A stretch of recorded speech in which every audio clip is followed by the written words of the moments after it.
Washington's clear-thinking headquarters. The Morning Majority, 5 to 9 on 630 WMAL. 637 on WMAL. Brian Neiman, Cliff May in this morning, guest hosting. Lieutenant Colonel Bill Cowan joins us now, Fox News military analyst. Long time no talk. How are you, Colonel? Hey, Brian. Great to be on with you. Hey, Bill. Sorry, I haven't seen you for a while. Hi, Cliff. How are you doing? Good. So, give us your take on the whole takedown of bin Laden in general first. Well, I'm a friend of a lot of guys who were on Desert One, the attempt to rescue the hostages in Tehran back in 1980. And, many of your listeners probably remember how that mission was aborted because of a problem out in the middle of the desert. And those guys were, the Desert One guys were certainly as well trained, prepared, and experienced as our SEAL team guys, but they're, like many other times, was a mission that didn't make it. So what can you say about the SEALs and the job they did? It's up and over the top. I heard somebody say it may be one of America's greatest military missions ever. I'm not sure that isn't correct. It may well be.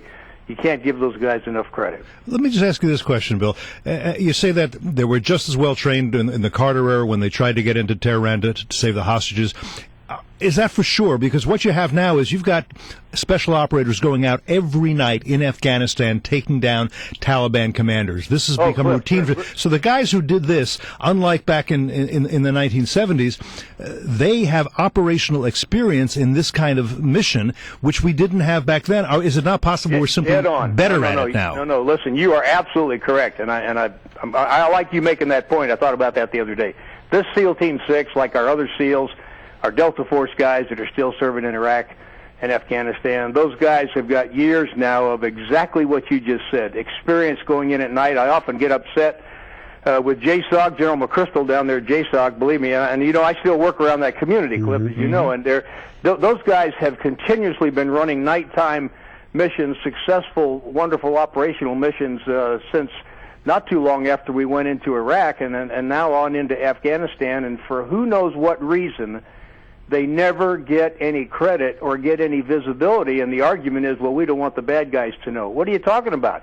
The bad guys know. They know when that helicopter lands on their roof what's going on. So I've always felt it would be great for the special ops community, for the American public, to have some idea of what these people do. So, Cliff, you're absolutely right. Those SEALs that went in there have done these kinds of nighttime missions into compounds, grabbing and or killing people many, many, many times. All right, Great point. Why do you think at least bin Laden's wife was wounded, and perhaps there were other people that were left in the compound as well? Why do you think we left them there, didn't take them with us to interrogate them or try to get some more information? Yeah, well, I think having the helicopter down, we limited our ability to extract when we lost that one helicopter. But look, Brian, I saw some indicators there may have been a couple prisoners taken. Okay. Yeah. Whether that's true or not, I don't know, but you would certainly think you'd want to take a couple prisoners, and if you did, maybe you don't want to talk about it, because you already know that al-Zawahiri and Adam Gaddan and these other people are running for cover. They're all trying to find a place to hide because they don't know what we have. But I would be really surprised if we hadn't gone in there thinking we were going to try and grab some people. Look, what a great thing it would have been to have grabbed a couple of the couriers. These are the guys that are moving stuff back and forth that actually took us, helped lead us to bin Laden. So I'm still wondering why there were no prisoners taken, well, maybe there were. Yeah, right. We're not talking about it. This theory, and that is that Obama has to think, if I take these prisoners, where do I keep them? In a CIA black site? No, I don't have any of those, or theoretically we don't. How about Guantanamo? There are plenty of beds there. I'm not sure Obama wants to put new prisoners in Guantanamo. Well, how about you take him out to an aircraft carrier that you can just slip Obama's body off to sea from and stick him out there for a while? I mean, this is something. For how long can you keep him out there? Well, I know that. I mean, if it comes clear that there were some prisoners taken, it's clearly something the Obama administration's going to have to deal with, and they may have well made that decision early on that. As you're almost suggesting, Cliff, that no, we don't want any prisoners because we don't want to have to deal with the issues. All right. How about the relationship with Pakistan now moving forward? Where does that go? Are we in a better position now? Well, Brian, look, I got one thought about Pakistan. People are all blaming Pakistan for not letting us know. I think it's important to remember, and clearly we have a fractured or crazy relationship with Pakistan, but consider this one small point. There was $25 million sitting on Obama's head. don't you think somebody, if a lot of people in Pakistan knew that he was there, somebody would have stepped up and said, I'd be a lot happier with $25 million and I know how to get it. So is it conceivable to you that they didn't know that he was there?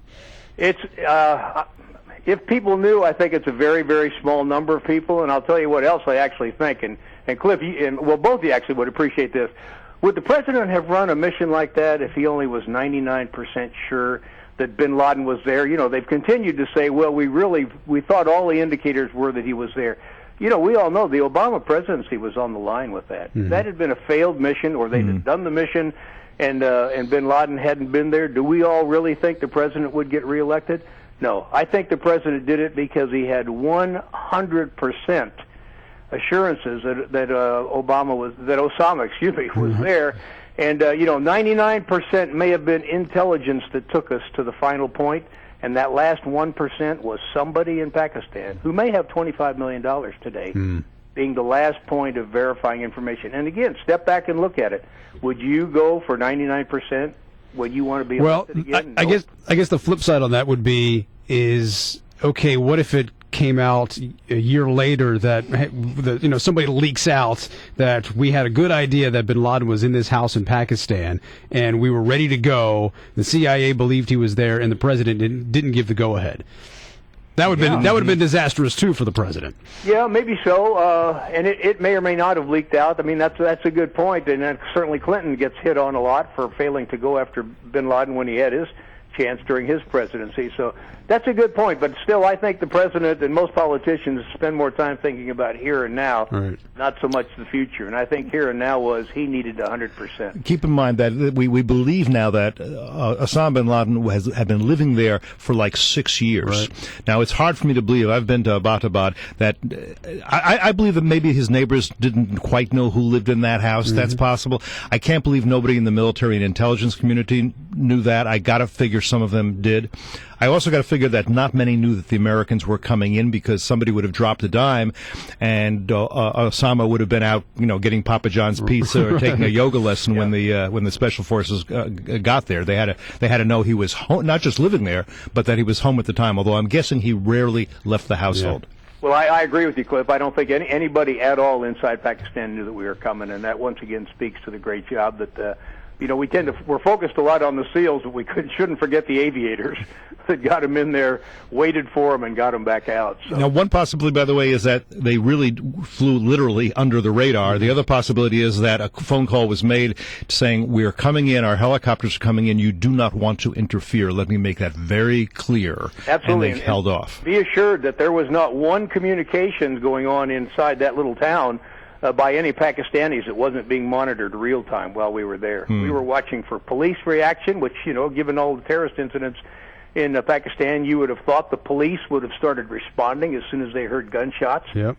So, there's a lot of still unanswered questions, but I'm sure we were monitoring each and every telephone call that we could, and certainly, cell calls and what have you, trying to verify whether or not Pakistanis were moving police, military, whatever, against that compound. Yeah, it was a great day. Thanks, Colonel, so much. Good to talk to you again. Thanks.